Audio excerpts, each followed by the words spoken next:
Viewers, thanks for tuning into this broadcast. We're talking about IDFC First Bank numbers with Mr. V Vaidyanathan. Of course, we'll also talk to him about consumer sentiment and how does he expect that to shape up over the course of the next few weeks, months, quarters as the lockdown opens up. And of course, how would IDFC First Bank perform in that scenario as well? Mr. Vaidyanathan, good having you. Thanks for taking the time out and speaking to us. Thank you. Optically, the numbers seem good as well. There is some progress on retailization of loans. Deposits haven't been too bad, but core profits remain weak. Asset quality concerns linger, not just for you, but for the industry at large. Put the quarter into perspective and put the current quarter into perspective, because if 7 days of lockdown can do that, what would 2 months of a lockdown do to the space at large and to you in particular?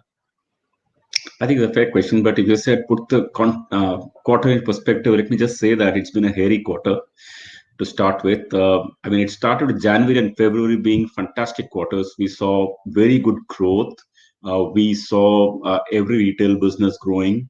We saw credit losses, on the retail book coming to an all-time low in these 2 months, which, by the way, even for the quarter was pretty good. NPA was low, so all things were looking pretty good at trending well. But I think after March, I think lots of things changed. I think global markets crashed and Indian markets crashed and stock prices are off maybe 20, 30, 40%. This one bank's incident happened. We raised equity in this quarter, which was 2,000 crores, a big thing. So I think it's been that sort of a quarter. I think it's been a bit of an action movie, I think. This quarter as well in a bit. Firstly, what happened in the quarter? So the reported profit, I mean, you've had gains minus for the last 6 quarters that haven't been, so which is actually good. The reported profit in the black, but the core PPOP, I believe, minus the provisions, excluding one-offs, remained low, and I presume there were some capital gains as well in the quarter. So can you strip it out for us? How was the performance therefore devoid of all of this, and what do you expect the quarters ahead to look like? No, thank you for that question. As you know, we have always been very transparent about breaking up our numbers and reporting it. In this case also, we did something important. In our pre-provisioning operating profit, we subtracted what we called was our treasury income, and we reported the numbers net of that. And on a PPOP basis, net of treasury income, also this year we saw a growth of quarter to quarter. When you compare quarter last year, Q4 19, Q4 20, our profit is up 70%. Basically, in this quarter, we had a sale of Yes Bank shares that netted us close to about 97 crores. So, but it should not be assumed that the entire profit of this quarter came from that one sale alone, because end of the day, we also took a coronavirus related provision of 225 crores, which was also arguably an unexpected item. So you could imagine there was an unexpected income from one side. There's also unexpected loss from the other side of provision of corona crisis. But yet we posted a profit of close to about 71 crores, which I think all in all, it represents, I think, a fair result. There were also certain trading income. So I think there were some one-timers, there were some one-time hits, but all in all, it would be fair to say our profit was appropriate at 71 crores. On the asset quality, GNPAs, net NPAs, pre-moratorium, post-moratorium are well known. The question is, would the street largely be correct in being concerned about asset quality, not just for you, for the space at large, but since I'm talking to you, I would be tempted to ask you about what you believe would be your asset quality picture for quarter one FY21 and for the year ahead? I think for the industry as a whole, no doubt about it, if there's corona crisis, if underlying customers are having stress, which they have today, no doubt we should be concerned across the system. I think that having said that, I must put an important caveat here. By extending the moratorium period by 3 more months by the RBI, which I think is a good move, now customers have had that amount of an extra window to start securing cash flows to pay you back. If, for example, installments had to start being were required to be honored, say in June itself, I would say that customers would have been in real stress. I think because lockdown is practically going on till end of May. But if June, July, August, markets are open, economy is open, lockdown is lifted, but no repayment of EMI. Think about it, that amount of cash flow is retained with the entrepreneurs, and cash flow is like oxygen. And I'm happy they're getting oxygen for now. I'm just still trying to get an answer, Mr. Vaidyanathan. I know it's difficult to say this probably because it's a bit of a. I think one of your peers mentioned that we are all moving around in the dark right now or moving around blind. Would you reckon that there is a higher probability of asset quality I would issues not being say very that. high? I mean, yeah, I mean, it felt like being flying in the fog, being being blind, but it's not so now. I believe that by giving them a 3-month moratorium, we have given oxygen to them. We are given oxygen to them for being able to collect the EMI. Think about it, just for making a good headline, but think about it. If 3 months they're not honoring EMI, that amount of cash flow is accumulating with them. It's a good thing. So I believe if you felt like that even a week ago, you should feel a little better now after the announcement because you're letting customers generate that amount of cash cushion. I believe that things will get better after September. But to your question, therefore, how will asset quality look like? If the economy comes back to shape, 3 months is a long time, and things can come back. I can tell you an incident or two about how, in the locations where markets lockdown is lifting, that experience that might give you a picture. Sure, please go ahead. Yeah, I mean, we just realized that Jaipur, Orissa, Delhi, in some of these locations, lockdown is already lifted. And we were actually seeing that people are coming and buying laptops, computers, air conditioners, refrigerators again. And therefore, our people are actually telling us that the initial walk in the branch in these locations, more because of maybe a pent up demand, but there Yes. is a strong walk in there. You speak to some of the consumer durable stores. So I feel there is something happening in the economy at this point of time, which will show up only after maybe 3 or 4 months. But we are seeing some initial embers where lockdowns are lifting. Actually, let me probe that a bit. You have immense experience in this space.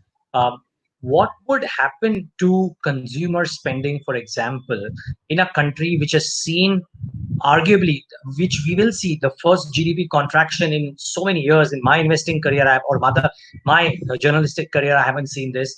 I don't know if you have. And, these job losses, salary cuts, all of that will have a bearing on consumer sentiment, right? I presume you too at your end have taken some salary cuts as well. No doubt. Actually, I believe that people are very pained. I believe small businesses are very badly hit because of lack of cash flow. They did not have much reserves to live with. Salaried people have not seen any increment, to the best of my knowledge, in any industry. Not that I'm aware of. Maybe there are a few exceptions here and there. Salary cuts are also happening. Some extent of organized sector job loss is also happening. So yes, there is definite stress in the system, and you're right that we have not seen such a extraordinary event in our lifetimes. But there is one very important thing that has not changed. The end consumer is a person who is fundamentally wired to pay back the installment if they can, and that's how they are, because by not paying it, the personal credit bureau score gets affected and people bother about it. Therefore, even if people are not able to honor the installment, maybe in May or June or July or August or September, when the economy opens up and cash flow builds, money will come back.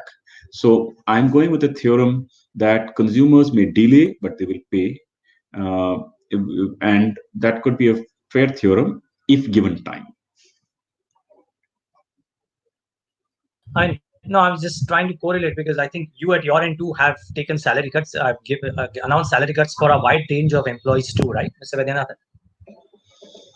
Yes, it is not a very wide range actually. It is myself and my one downs. Basically, this who the senior management people of the organization have taken a 10% cut voluntarily, and I thank them for that. I have taken yes a 30% cut to my compensation, including allowances.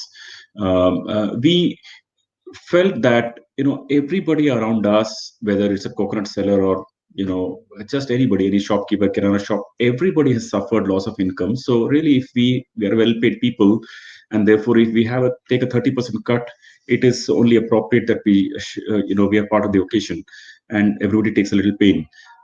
It also factors for austerity, because austerity starts from the top, and you got to reduce expenses in the bank. It starts from the top. I think it sends two important messages for our people at large. Hmm. Actually, I was going to come to that. What about how margins would shape up? Because I would presume that when I look at the data of how your retail deposits, both retail CASA as well as retail term deposits have inched up quarter on quarter, that would have been on account of higher rates than peers, right? I mean, aside of other factors, higher rates would also draw. So, would your cost of funding and therefore your overall cost be higher, and would that impact NIMS, or do you reckon it'll be under control? No, we are running a rather unique model. We are not playing in the low yield corporate market. For example, we don't lend to, at say 8.5% to the to an absolutely highly rated corporate. For example, there is certain market which banks have historically built that we are not there in. Think of us more like a capital first that is now converted to a bank. So for a capital first or an NBFC, borrowing at 7% is like a dream, because borrowing cost of NBFC is 9% probably, or 10%. So think of it of the lending model of capital first, the borrowing cost of a bank. And I think if you think about it like that, 7% is really very inexpensive money. That's why we're able to borrow money at 7, pay investors, or sorry, depositors 7% on savings, and also get a net interest margin of 4.3% or 4.2%.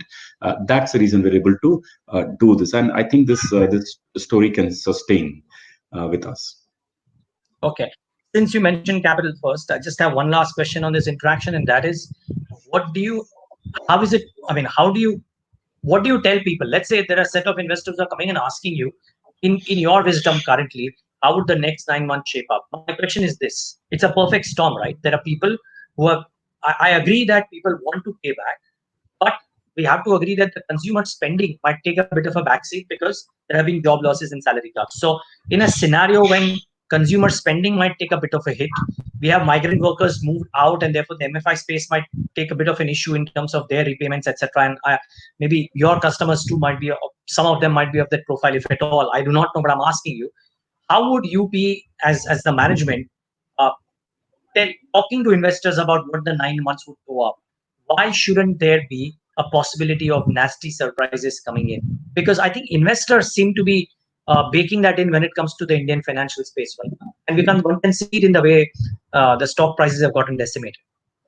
Absolutely, stock prices have got decimated, by 40 to 50%, I think, across the board in the last 3 months. And who could have imagined this could have happened?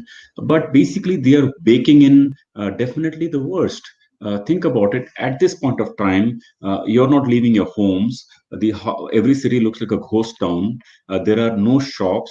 There is no activity. There is no traffic on the roads. There are no spending.